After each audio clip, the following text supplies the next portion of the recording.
So there is a story that has shaped pretty much who I've become as a person. When I graduated college in the 90s, I moved to Los Angeles, and I used to go to this karaoke bar every Monday night called Revolver. And do you guys remember it? Remember it? Revolver. Is it what? It's a gay bar? I don't think it was a gay bar. What? It was a gay bar. And I met Joe, this wonderful man. He wrote Touched by an Angel. He was on staff. Do you remember that show? So Joe and I were buddies. It came up one day that Joe and I were both going to be in New York the following week. And he said, Rena, come to this restaurant. I want you to meet somebody.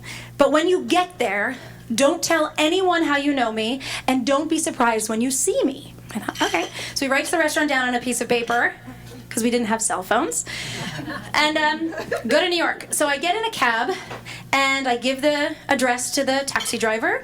There was no Uber or Lyft. And 114th and Pleasant Avenue.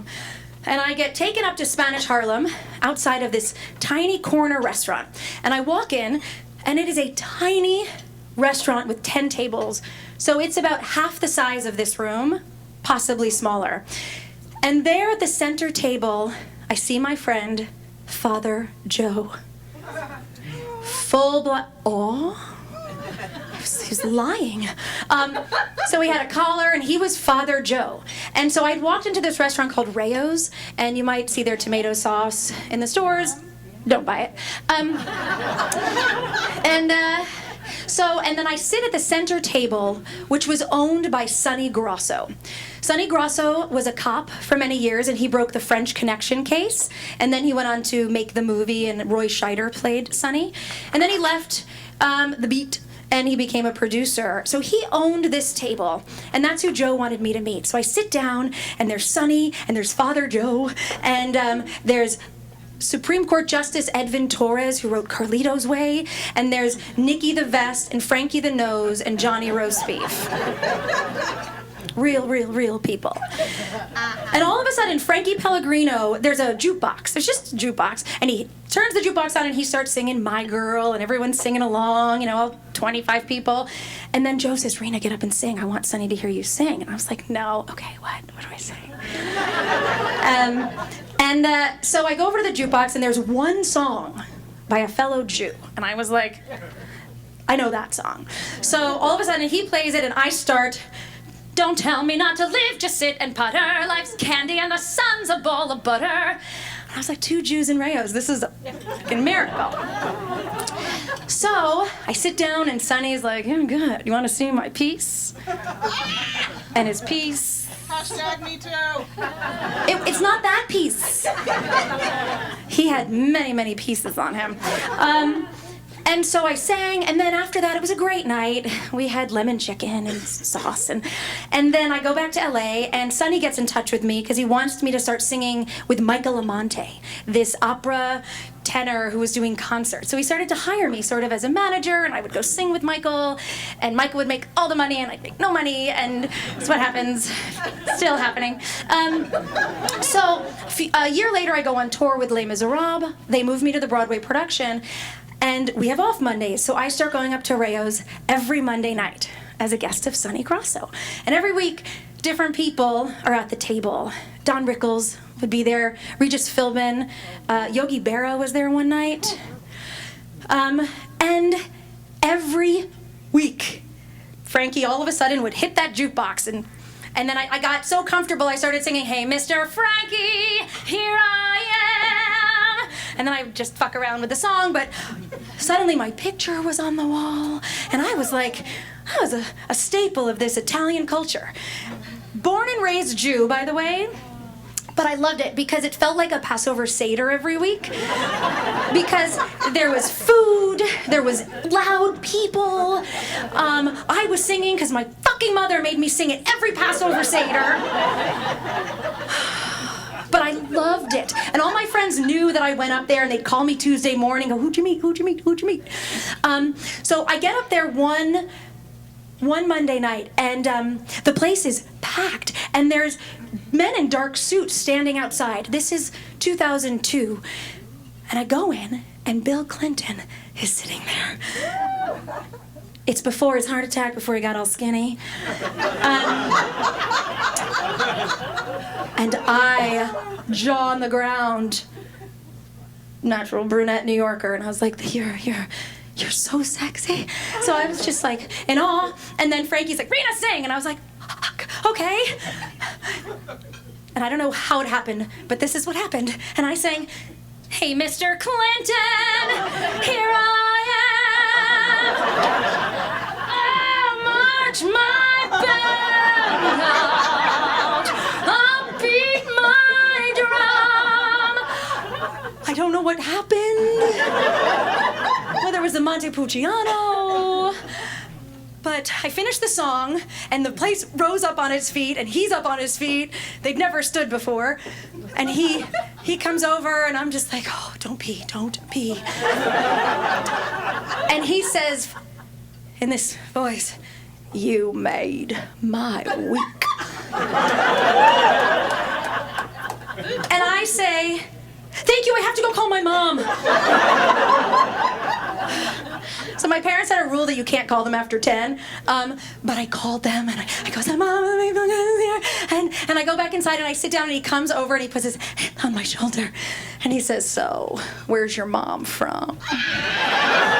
Is that where you're from? I was like, I'm from wherever you want to go.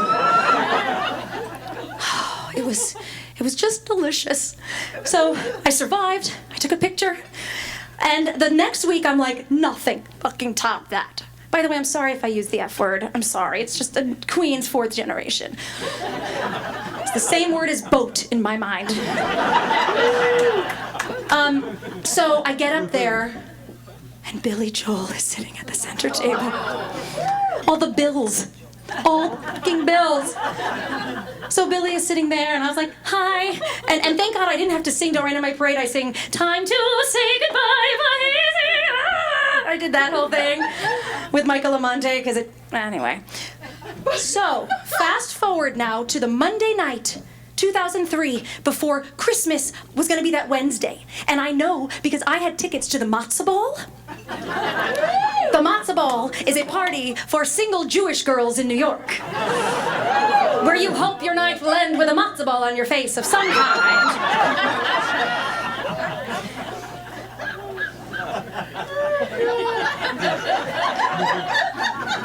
So my baby daddy just digs his face into the table. So, it's Monday night, and I get up there, and the place is really packed. I mean, 3 lines deep at the bar. It's just noisy and loud, and it just felt different. And I go to the table, and Len Cariou is there. Oh, by the way, did I tell you the night that Clinton was there, Susan Lucci and Emeril Lagasse were at our table? Just to remind you how fucking weird it was. So this time, there were people at the table I didn't really know. But it was loud. And at one point, Sonny gets up to go to his car to get CDs of Michael's. So he goes outside, and Frankie goes, Rena, I want you to sing. And I was like, no, it's too loud, it's too loud. He goes, and he pushes it, and I'm like, dun, dun, dun, dun, dun, dun, dun, dun. Hey, Mr. Frankie, here I am. One shot, one gunshot, and bam, I'll march my band out. I'll beat my drum. And I finish, and I sit down, and bam! I thought a glass broke, so I was like, job opening! Bam! Blood-curdling scream. Gunshots. Now, I knew people had guns in this place. I saw them all the time. But I never thought I would hear one. So all of a sudden, my instincts kicked in, and I get under my table, and I say the Shema, which is this Jewish prayer when you go to sleep. I was like, what do I remember? My Bar Mitzvah portion and Shema Israel and But I'm thinking, Sonny went out there, so was he just shot? Was someone coming in? Like, I've seen the Godfather and all that stuff. Like, was there a horse gonna walk through? What? So I stayed under the table for a while, and then people started to get up, and I'm under the table, and the police came in, and tape went up, and I started to hear people being interviewed, and I'm hearing, well, this girl was singing, and then we heard these shots, and I was like, no. Don't say that in the same sentence. I finished my song, I sat down, and then the shots happened, but everybody was putting that in their story. So we're all interviewed. I leave. There's a bloody sheet on the ground with a body under it. I walk out. Bo Dietl fucking walked in. Sorry, I'm gonna get like, do you guys know about Bo Dietl? Oh, he's a cop. He wrote a book. And I think he has a podcast. It's official. So he comes in, but anyway, the next morning my phone starts ringing off the hook. Because it was all over the papers that someone was killed at Rayo's, so people thought it was me. Raina, are you okay? Are you alive? Oh my God. And then the fucking message that went, can you get me a table at Rayo's? So I get a call that afternoon from Frankie saying, get up here right now. So I go up to Rayo's. I didn't know what was going on. And they sat me down, and I shit you not, they said, you heard nothing? You saw nothing? Forget about it. And I said, but I was there. What do I do? You heard nothing? You saw nothing? Forget about it. I was like, okay. So I go home, and the Post is at my door, and the Daily News is at my door. And I'm being stalked by papers, and my parents are being stalked by papers, because it turned out a 78-year-old named Louis Lump Lump Barone, who had just been released from prison, came to Rayo's for dinner to meet a person he knew, a 38-year-old named Albert Cercelli. And they're having a discussion at the bar. There was some money that was missing and owed, and I started to fucking sing. Don't tell me, na, na, na, na, na, na. And Albert Cercelli like, shut that fucking broad up, and fuck you. And Louis Lump says, she's a lady, don't disrespect her. And he's fuck you. And 78-year-old Louis Lump Barone takes out a gun and shoots Albert in the back. Down. Goes to shoot him again and hits some guy's foot. But killed him with one shot. So now I am sort of in the center of this, being thought of as the reason the poor man was shot. So the Post came again to my door, and I knew they were gonna write something, so I let him in, and I sat him down in Brooklyn, and I said, do you have a daughter? And he said, oh yeah, I do. And I said, can I see a picture? Again, no cell phone, so he opened his wallet and pulled out a picture, and I said, put it on the table. And he said, okay. And I said, I'm someone's daughter. I said, please, don't write anything about me that you wouldn't write about your own child, because we all know the Post. So the next day, I was on the cover of every newspaper. Bullets Bolognese, De Songbird,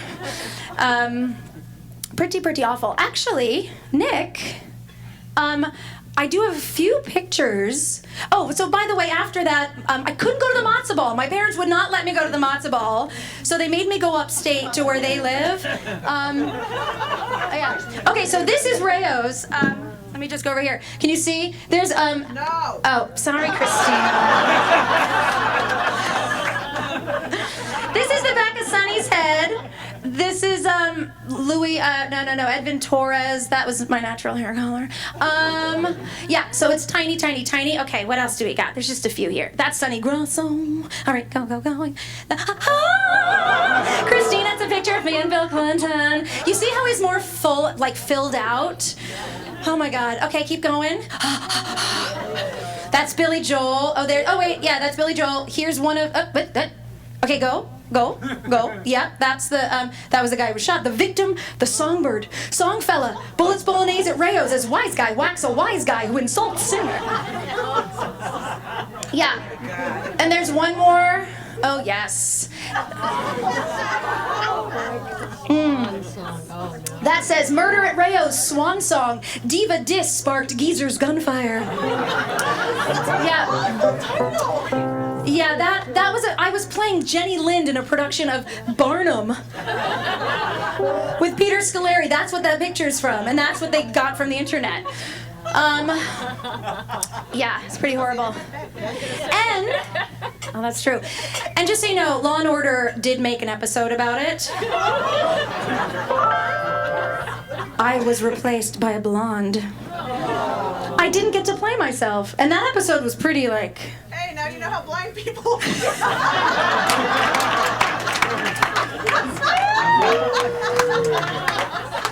I love her.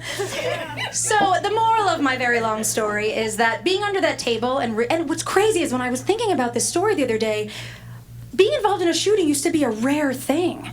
I realized that it's not so rare anymore. And how scary is that? Sorry, I just had to share that perspective of like, so many people we know have probably been involved in a shooting. Mine involved mafia, I don't know. But after that, I changed my life. I decided to live the way I wanted to. I left Rayo's. I stopped going up there. I didn't want to be told just to forget about it. I started going to the Friars Club, where old Jews would just poke me with canes in my vagina. And Les Mis called and said, do you want to get out of town? You can go back on the road. So I went back into Les Mis, covered in dirt, and decided that I would never, ever, ever be silenced again. And no matter how far I went into the Italian world, I really started to discover how much I liked my Jewish roots and how much I just always wanted to be at home.